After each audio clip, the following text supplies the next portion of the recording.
Pro Divaldo. E qual é a pergunta que você tem para o baiano mais querido? O que dizer sobre a ideologia de gênero? Obrigado, Fernando.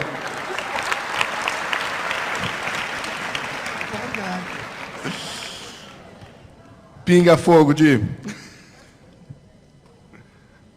Eu diria, em frase muito breve, que é um momento de alucinação psicológica da sociedade.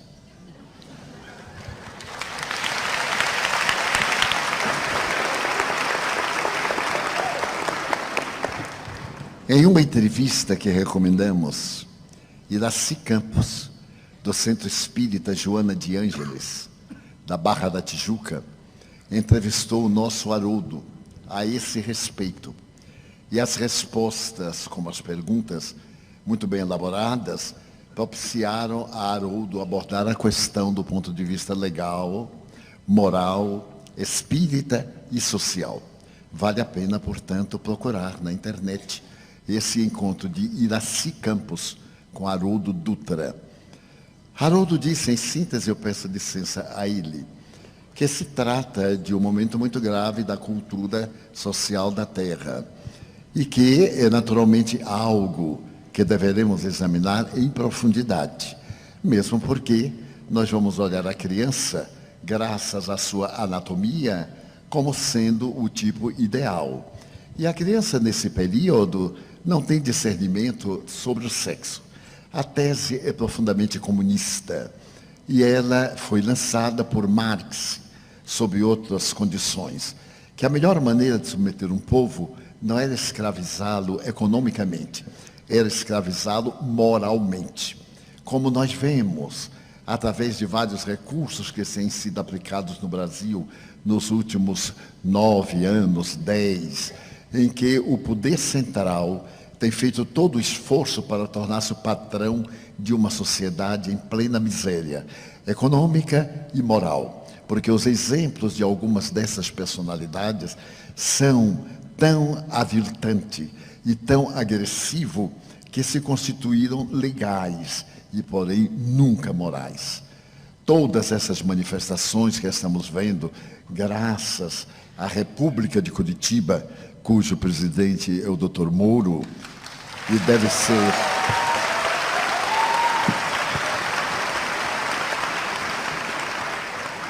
o desnudar da hipocrisia e da criminalidade.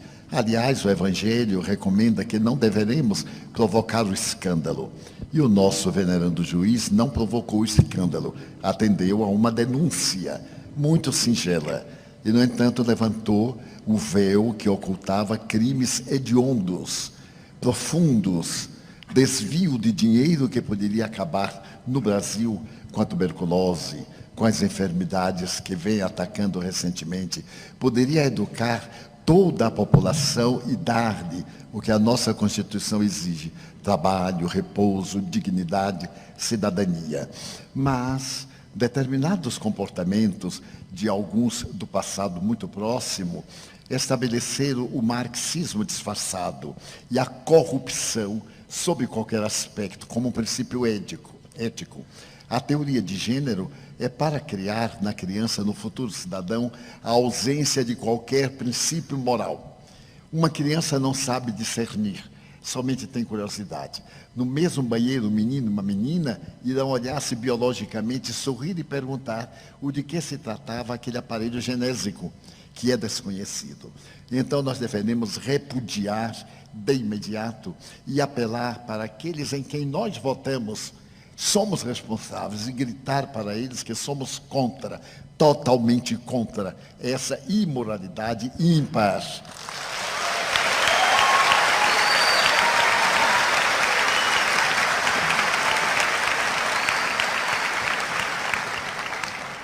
Vão me perdoar uma blasfêmia agora para adultos. Os espíritas somos muito omissos. No nome falso e na capa da humildade, achamos que tudo está bem, mas nem tudo está bem. É necessário que nós tenhamos voz. O apóstolo Paulo jamais silenciou ante o crime a imoralidade, e Jesus, muito menos. Ele deu a César o que era de César, mas não deixou de dar a Deus o que é de Deus. Muitas aberrações nós silenciamos. Afinal, disfarçadamente, vivemos numa república democrática. E os nossos representantes lá chegaram pelo nosso voto. Já está na hora de acabar de votar por uma opercata japonesa. Já está na hora de deixar de votar por causa do emprego que vai dar ao nosso filho. Pensarmos na comunidade. Uma comunidade justa não faltará emprego para todos. Uma sociedade justa, de homens de bem, de mulheres dignas, naturalmente estabelecerá as leis de justiça e de equidade. Então nós evitaremos essas aberrações. O aborto provocado, esse crime hediondo que está sendo tentado tornar-se legal. Por mais que seja legal, nunca será moral. Não somos contra quem aborta por essa ou aquela razão. Falamos em tese, matar é crime, seja qual for a aparente justificativa. E agora, com a tese de gênero, estamos indiferentes. E de um momento para outro, pela madrugada, os nossos dignos representantes adotam.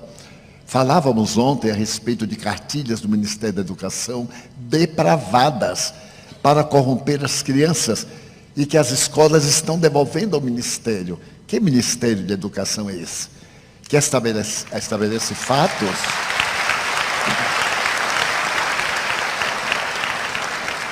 De uma indignidade muito grande. Os pais devem vigiar os livros dos seus filhos e, naturalmente, recusarem. Nós temos o direito de recusar. Nós temos o dever de recusar. Victor Hugo já nos falava há mais de 150 anos, um grande pecado é a omissão. E Kardec nos falou que não era nobre apenas não fazer o mal, porque não fazer o bem é um crime muito grande. E então precisamos ser mais audaciosos, espíritas, definidos, termos opinião. A doutrina nos ensina, e para os jovens, eu direi que há uma ética, liberdade. O sexo é livre, livre sim, mas ele não tem a liberdade de indignificar a sociedade. Poderemos sim exercer o sexo, é uma função do corpo e também da alma, mas com respeito e com a presença do amor. Portanto, a teoria de gênero, jamais.